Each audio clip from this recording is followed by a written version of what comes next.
in Newport for a whole summer. We had this really small apartment near the beach. We were all waiting tables and we were all drunk most of the time. It was basically paradise. We decided one night that we're gonna go on Craigslist and see what sort of freak shows are prowling the Rhode Island streets.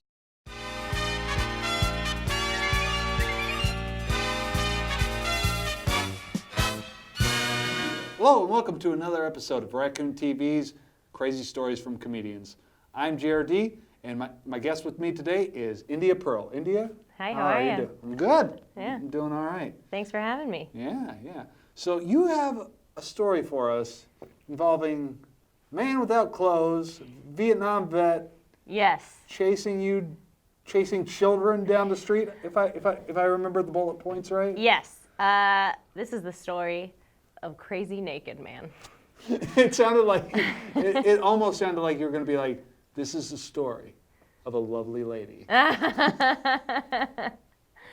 Well, so I grew up in central Massachusetts, and the town where I was in high school we had a lot of like old Victorian houses, and there was this old lady who, from her porch, she used to like stare at us when we were waiting for the bus, and sometimes she would yell stuff at us, and we were like really just kind of like weary of her. Was she a witch? We don't know. There was like all these rumors about what her deal was, but she was just this old lady who lived in an old creepy house by herself, and she was always, like staring at us whenever we would get on and off the bus. So, Okay. fast forward to when she dies, and the house is. Did you kill her? No. Did you vanquish her? Is what I'm trying to say. She, to my knowledge, just passed away of natural causes. I don't know what happened exactly. You didn't get a book or concoct a potion or anything. I didn't, blow out the black flamed candle or anything like that. Okay. She passes away, and then the house is empty for like a year, and then we start getting these like rumors around school that somebody is back in the house, and there's like this weird guy who's staying there, and come to find out that it was her nephew who was a Vietnam vet, and he just starts living in this house, and he would sit out on his porch and he would clean his guns and like watch us go by, and I'm like, Jesus, it's like the old lady. Of course it's her nephew. He's watching us too. And so he would like yell things at us and like say all this stuff and like, get away from our house. And I don't blame him for being paranoid, because in the meantime, when she was not living there. I was about to say, were you guys, I was like, how do you know the house is creepy? Did you break into it? Yeah, so, Okay. So before he moved in and after she dies, a bunch of kids start sneaking into the house because the bulkhead was wide open. They never locked it. Okay, bulkhead, you've got to explain it. I actually happen to know what it means. Yeah, if you don't have a basement, a bulkhead is very common in New England because a lot of people have these basements that you can enter from outside. So it's a door that you have to, it's like a heavy metal door that goes into the ground, and you walk down the steps into the basement. So the bulkhead was wide open, and so me and my friends, we had been in there before. People probably did. I did not. I was too young. How old were you? 14, 15. I want to say 14. Arguably too young for sex, but let's stay off that. You're gonna shame me. And All right. So, long story longer. She was gone. He comes in, we knew the house was creepy, and then he starts yelling at everybody because, of course he knows that kids have been trying to get in the house. And I was told that kids were like using the basement to smoke pot and stuff like that. So whatever, small town bullshit. Oh, can I swear? Is that? Little bit. Okay, sorry. So anyway,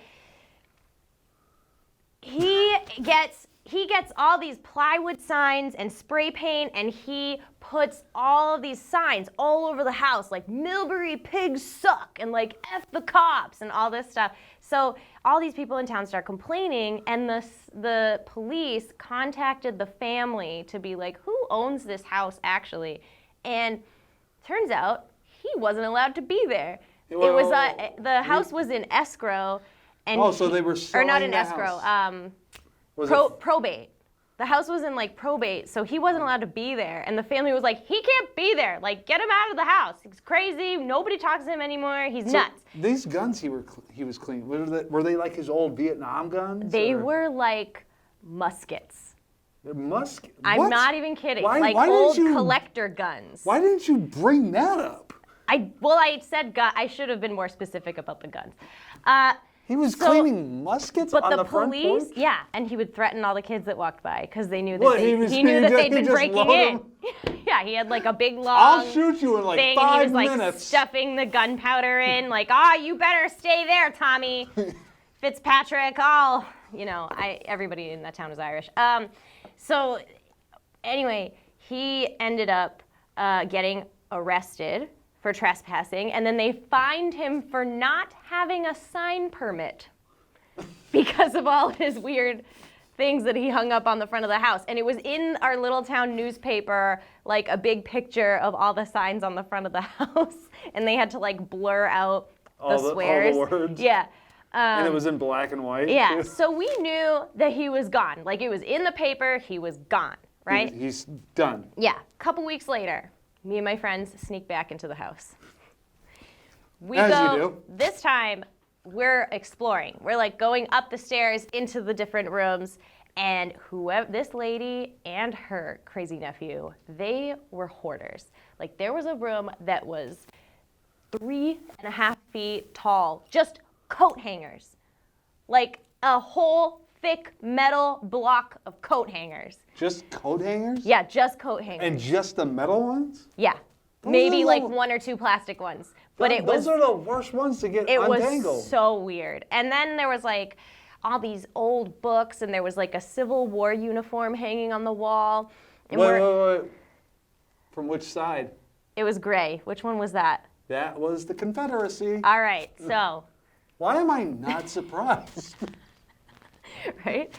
We get over to the kitchen, and I look over, and there's a trash can that has an ice cream container that's open, and it looks like it was like freshly melted, and there were eggshells that were open, and it looked like it still had little egg in it. And I was like, you guys, there's someone here. I thought you said that the Vietnam guy was gone. So wait. And wait. So then we start to hear footsteps, and I shit you not, that somebody whistled. All we heard was, and we turn around, and there's this guy, and he chases us out of the house and down the street. So we were like freaking out. 2 days after that, I have a campfire, and I have all my friends over. And I used to have this. So wait, was it the nephew? Was it? Yeah, it was him. It was him. He was back there. He was wasn't back? supposed to be, but he was back there. Wow. So I had a tree house in my yard, and me and my friends were like getting stuff to start a campfire, and then this guy in little shorts and sneakers, and that is all he's wearing, comes running out of my tree house like he'd been spying on us. He Followed me home and was hiding in my treehouse for God knows how long. And he like chased us around the yard, and then he ran down the street, and we called the police. I was like, there's a crazy naked man in my yard. He's running around the neighborhood. And My treehouse has been invaded. yeah, exactly. And because we were like, such a small town and nothing exciting ever happened, every police on duty showed up. Like 3 cop cars and like 9 policemen. And one of them's got like a huge flashlight, and they're like, show me where he went. And did you just go the crazy place? Yeah, I'm like, the crazy naked man. He ran that way. So they start patrolling the neighborhood. And one of my, half hour after that, 2 of my friends show up walking up my driveway. And one of them is holding one of his shoes and a wiffle ball bat, and the other one is holding a steak knife. And I was like, what's the matter with you guys? Why? And they looked like really freaked out. They go, this crazy naked man just chased us up the street. Why did they have wiffle ball bats and knives? That was my question. My second question was, why do you have a knife? And he says, well, I always carry a knife on me. And I go, that's not even a pocket knife. You took that from your mom's kitchen. What does it matter with you? And the other one, I was like, why do you have a wiffle ball bat? And he's like, oh, I don't know. I just thought I'd carry it around. I just like wiffle ball. Yeah. I'm like, guys, it's 10:30 at night. That's Yeah. incredibly crazy. Yep. So we called the police again, and we were like, the crazy naked man is running down Beach Street and chased my friends, and apparently there were at least 3 or 4 other phone calls separate from us, and other people around town organically also called him the crazy naked man. I believe it. Well, Yeah. that's quite the story. Yeah. So if you happen to be, what's the town? Millbury in Millbury. Massachusetts. And I'm assuming a very old man now Yeah. is chasing you with his walker, and he's You only in know. his underwear. It's the crazy naked man. It could be the crazy naked man. Yeah. Well, India, thank you so much for doing this. Thank you for having me. Yeah, and if you enjoyed what you heard here, you can hear more of Jer and India on my podcast. Just search for JRD's Comics you've never heard of that you should probably know. It's available on most major platforms. And look for Escaping Boston White Trash, India Pearl Part 1. Until next time, guys, keep tuning in to Raccoon TV for more great content.